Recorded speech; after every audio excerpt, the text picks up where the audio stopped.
વાગે બી સેવા કરવાની હોય, 12 વાગે બી કરવાની હોય, સાંજના મહેમાન બી આવે.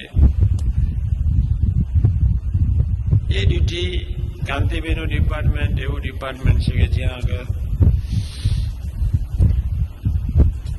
એ લોકોને કોન્સ્ટન્ટ 7 to 8 hours ડ્યુટી મળે. પણ બધાએ 3 થી 4 કલાક, 2 થી 3 કલાક, 3 કલાક રાખો, 3 થી 4 કલાક મંત્રલેખન, મિનિમમ 3 કલાક, મેક્સિમમ 4 કલાક, 3 થી 4 કલાક મંત્રલેખન, 1 કલાક ગુણગાન ગાવાના, મનથી ગાવાના, મનમાં વિચારવાના, પછી લખવાના, અને પછી એવો વિચાર કરવાનો કે દરેકમાં જે કાંઈ સારું આવી રહ્યું છે એ અક્ષર બ્રહ્મમાંથી જ આવી રહ્યું છે. દરેકમાં કોઈની સરળતા, કોઈનો સેવક ભાવ, કોઈનું ભજન, કોઈની આત્મીયતા, કોઈનો સ્વાધ્યાય ભજન, કોઈનો સુહૃદ ભાવ, કોઈનો સ્વધર્મ, કોઈની વ્યવહાર કુશળતા, કોઈની પ્રીતિ, કોઈનું દાસત્વ, કોઈનું ખટકાવાળું જીવન, એક ધારું પોતાની ડ્યુટીમાં ડૂબી રહેવાની એક ધારી ખેવના. ભુવા એક એવું પાત્ર છે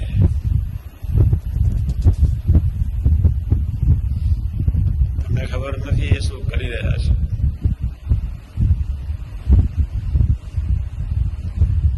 એ એમની સેવા શોધી જ રહેશે.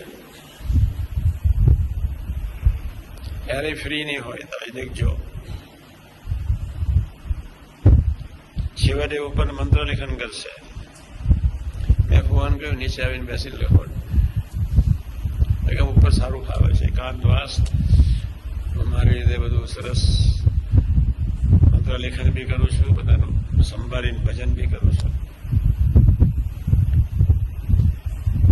તમારા બધામાં 24 કલાકમાં સૌથી સારામાં સારો ઉપયોગ સમયનો કોઈ કરતો હોય તો પહેલો નંબર ફુવાનો લાગે, બીજો નંબર સંત સ્વામીનો લાગે, ત્રીજો નંબર કોઠારી સાહેબનો લાગે.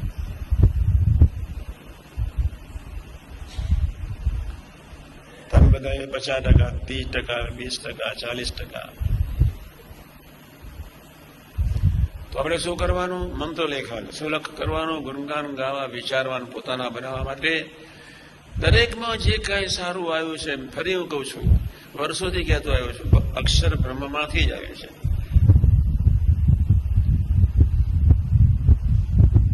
એવા એક પ્રભાવથી ગુણ લેતા થઈએ બસ. કોઈનામાં સરળતા તો કોઈનામાં સરસ વિવેક, કોઈનામાં કરી સરસ ભક્તિ, કંઈક ને કંઈક પ્રભુએ સરસ આપ્યું છે. આટલું વિચારીએ તો દરરોજ 1-2 કલાક વધારાના જતા રહે. 3 કલાકનું મંત્ર લેખન, 1 કલાકનું ગુણગાન ગાવા, વિચારવા, પોતાના બરાબર ભજન કરવું, અને આ રીતે વિચારવા. એ બીજો 1 કલાક. 5 કલાક ક્યાં જતા રહેશે ખબર નહીં પડે. છઠ્ઠું વાંચન. અક્ષર પુરુષોત્તમ સંસ્થાના સંતોએ જે સાહિત્ય બહાર પાડ્યું છે,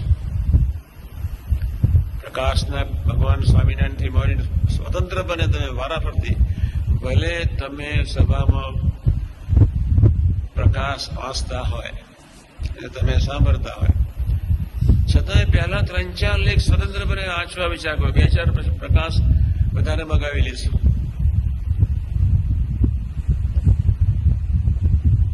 સ્વતંત્રપણે વિચારો.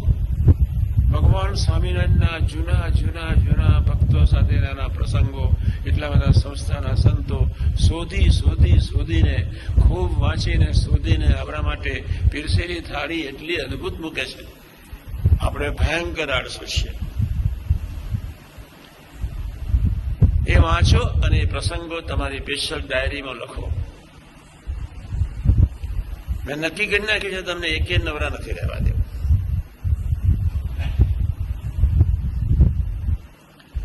નવરો નખો દ્વારે જ. એટલા સરસ પ્રસંગો છે, આપણી આંખમાં આંસુ આવી જાય. તમે ક્યાં વાંચવા જવાના છો? એ લોકોને કોટી ધન્યવાદ. એવા પ્રસંગો બાપાના વખતમાં હું તો કેટલો છું. બાપા કઈક વાત કરતા હોય, પ્રમુખ સાહેબ મહારાજ કઈ વાત કરતા હોય, સંત સાહેબ કઈ વાત કરતા હોય, જૂના જૂના હરિભક્તો કઈ વાતો કરતા હોય, અમે તો બેઠા જ હોઈએ.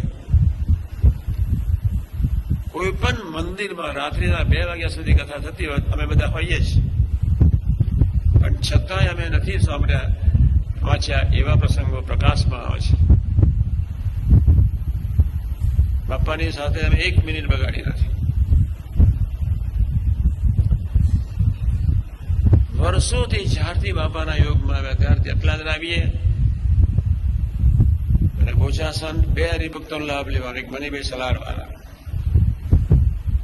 અને મની કાકા મનીભાઈ નારાયણભાઈ હંસાના ફાધર. જૂના જૂના પ્રસંગો કહીને એટલો બધો આનંદ કરાવે. અમદાવાદ બકરીપોટ અને બીજા એક હરિભગત હતા, નામ ભૂલી ગયો, પણ સરસ, મોહન ભગત ને બધા જ પણ સરસ. એમાંથી કંઈક ને કંઈક જાણવાનું મળે. રાજકોટ ગોંડલમાં અજાગ્યા સાહેબ બહુ સારી વાતો કરતા. કાનજીભાઈ ભાવનગર. દરેક પ્રદેશમાં 1-2 હરિભક્તો ગોષ્ઠી કરે એવા બાપાએ શાસ્ત્રીમાં જે મૂક્યા હતા.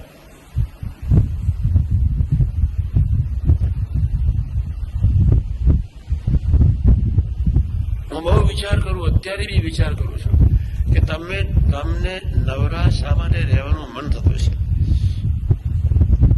બધા સંતો આવ્યા પછી આ ટોપિક પર ગોષ્ઠી કરવાનો છે,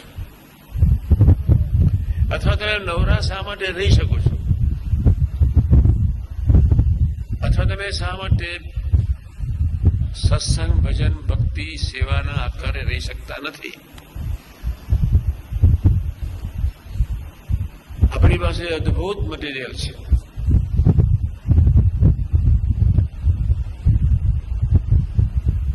જે સાધુ નવરો ન રહે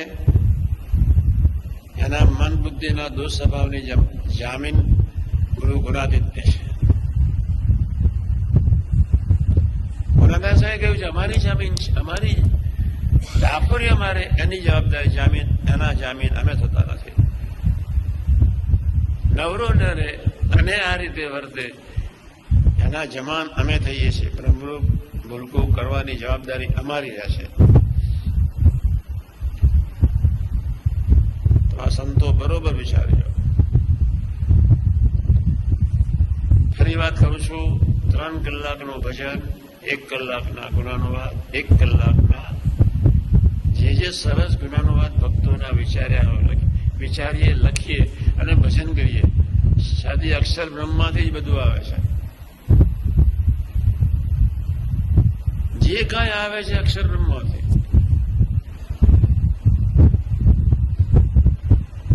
અને એવા યોગી મહારાજ, એવા ગુણાધામ સ્વામી, બાપ રે બાપ, એવા ગરીબ થઈને વર્ત્યા. બીજી વાત કરું છું, તમને શા માટે મન બુદ્ધિ ભજવે છે? મન બુદ્ધિના પ્રભાવ, નીચ અને નાલાયક કરોડજનના સંસ્કારો શા માટે ભજવે છે? એક આ રીતનું ભજન સ્વાધ્યાય થતું નથી. એક બીજું ગુનાનુવાદ. ત્રીજું, હવે સમજો ત્રીજી વાત, ગુનાતીત પુરુષોના 1-2 પ્રસંગમાં વિચારો પોતાના બનાવવા માટે ભજન કરો. મેં વર્ષો પહેલા ગોષ્ઠીમાં કહ્યું હતું કે તમે પ્રસંગો, કથા વાર્તા સાંભળતા હોય, પોતાની ડાયરી બનાવો.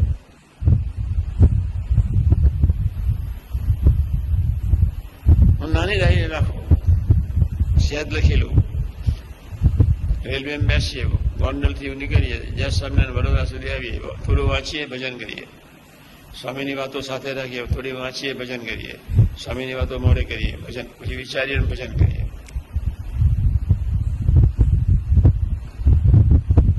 આમ તો આપણને મેં શરૂઆતમાં કહ્યું તે પ્રમાણે આરતી ટાઈમે આરતી, ભજન ટાઈમે ભજન, સેવા ટાઈમે સેવા, કથા ટાઈમે કથા. એને મન બુદ્ધિને પજવવાના સમર્થ થઈ જાય. આખી દુનિયાની પટલે અંદર નાખ કરે, બધાનું જોયા નાખ્યા છે. જેની બિનજરૂરી ધંધા કરીએ છીએ, બિનજરૂરી વેપાર.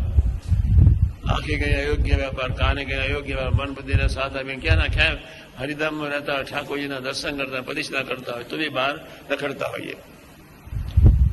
જાગ્રત નથી. એ વેપાર બંધ કરી દેવા છે.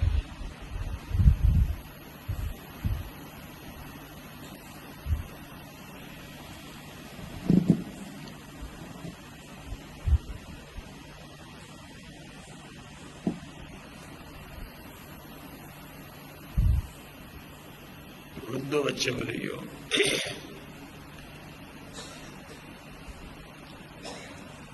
કોઈ પણ ભોગે, કોઈ પણ સંજોગોમાં પછી આવશે રોકેશ.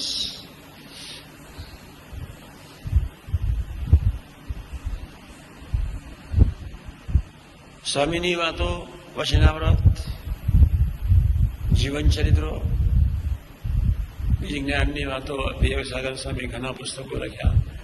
આદર્શ જીવન સ્વામી બધા ઘણા પરમહંસોના હરિ